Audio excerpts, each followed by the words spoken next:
Hello, my name is Tavish Khan, and I want to talk to you about Troy Myth and Reality, an exhibition that's currently on at the British Museum. Now, as you may have guessed from the title, the exhibition is about the city of Troy, the famous city that you're all probably familiar with, where Paris, a prince of Troy, abducted Helen, who's meant to be the most beautiful woman in the world, took her back to Troy, and that obviously angered her husband, Menelaus, who then teamed up with his brother Agamemnon, who had one of the largest armies, and they laid siege to Troy. And in his army were the likes of Odysseus, who would then have his own adventure on the way home, the Odyssey, and of course Achilles, who it was said was invulnerable except for that weakness that was his heel, hence the expression. They laid siege to Troy, but they couldn't get through the walls that was said that couldn't be breached until they came up with the famous ploy, which is the Trojan horse that was wheeled into the city. Then they snuck out from inside it, unlocked the gates, and then sacked Troy. So hopefully no spoilers there, because you had a chance to read the epic poem by Homer, the Greek poet. So you've had a couple of millennia to do that. So I assume there are no spoilers there. Or you may have seen the 2004 Wolfgang Petersen film, Troy, which I must admit I enjoyed a lot more than I probably should own up to. Brad Pitt, Eric Bana, Brian Cox, all worked for me. Brilliant film. Enjoyable, swords and sandals, epic. So, as you may have guessed, the British Museum exhibition is about determining, separating, as it were, the myth from the reality. Did Troy actually exist? Did the Trojan War ever happen? And is this horse just a bit of, should we say, creative literature from Homer, or whether there's any evidence that there was actually a Trojan horse? So the first big chunk of the exhibition is dedicated to the myth of Troy before we get onto the facts. So it starts off with a handy map that shows us that Troy was in modern day Turkey, which I didn't actually know, when the Greek army assailed it. It also shows you which Greek gods were on which side of the battle, which is useful, but at the same time did make me wonder, if Troy is in Turkey, then why are Greek gods on its side? Who knows? I imagine it was a device used by Homer to make both sides more relatable. So then we have all the amazing artifacts that the British Museum has. Many of these are the amphora. So you probably are familiar with amphora, which are those orange and black vases decorated with heroic battle scenes.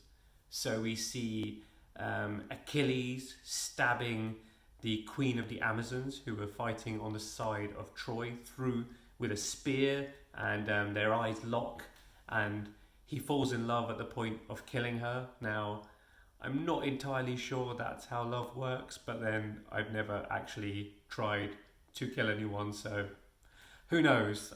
And maybe that's just how they rolled in Greek times. So we see that, and there's lots of projection to make the designs on the amphora come to life. British Museum is great when it comes to projector technology. If you saw the I Am Ashurbanipal exhibition that they had a few years ago there, they had amazing projectors. And once again, while it's not as good as that exhibition, they use sort of flames crackling on the walls to make the battle scenes come to life, which is a really nice way of bringing ancient artifacts to life. Then we learn all about Achilles, and how when his cousin, as it was in the film, though many suspect it was his lover, Patroclus, was slain in the battle, he mourned him, and shall we say, comes across more decent in the film. While in the exhibition you learn that he actually had 12 Trojans sacrificed at his funeral, and even when Achilles was killed in the battle, his spirit afterwards suggested that 12 virgins be sacrificed so that the remaining Greek forces could find their way home safely. So I suppose at that point I was thinking, Brad Pitt, how could you? You know, I thought you were a decent man in the film, but clearly not. And then we move on to the actual historic section of the exhibition, where we look at Troy, as in, was it actually a city? So we go into the history of how it was discovered, and you realise that where the site of Troy is, there are, I think it was 9 total versions of the city of Troy. It was destroyed and rebuilt over time, and we do discover arrowheads and weapons found near Troy at a time that would corroborate with the Trojan War. So it could have happened, it may have happened. I mean, there's no more evidence to suggest it actually happened and all those characters were there, but it may have happened, but there's no evidence of a Trojan horse, unfortunately. So there's no smoking gun / horse to see. So we do know that Troy as a city existed. So that was new to me. I assumed it was all mythical. And then the final stretch of the exhibition is looking at how Troy, the Trojan myth, have inspired artists and stories onwards. So we see manga versions of Troy. We see the film, of course. We see how pre-Raphaelites painted people like Helen of Troy.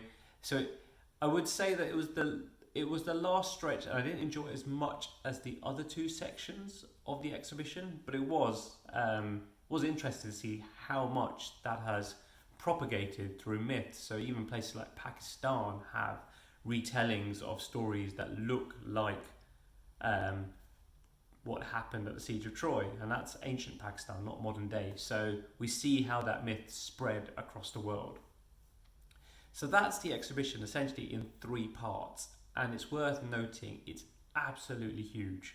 I mean, I was very privileged to have it to myself largely for about 2 hours, and that was nowhere near enough. I felt rushed.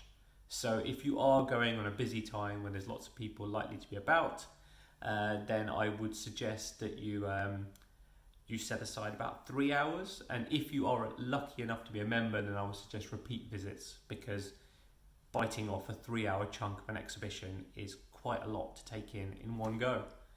So that's the exhibition. I hope I've done a great job of describing it for you. In terms of what did I think? Now, of course, exhibitions are getting more expensive these days, and £20 is a lot of money. So the fact that there's a lot of content there does help. It justifies that price, ticket price, that you're paying £20, but you will get 3 hours worth of museum experience.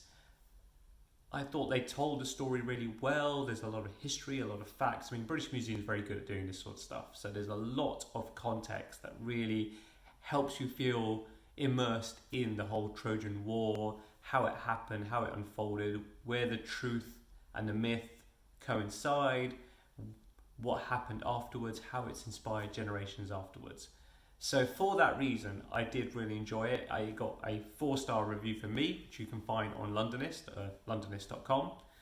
And the reason I didn't give it the full 5 stars was that it wasn't quite as gripping as some of the exhibitions I've seen at the museum, including the I Am Ashurbanipal that I referred to earlier, or the Sunken Cities, that really brought light on something that I had no idea about and completely blew me away.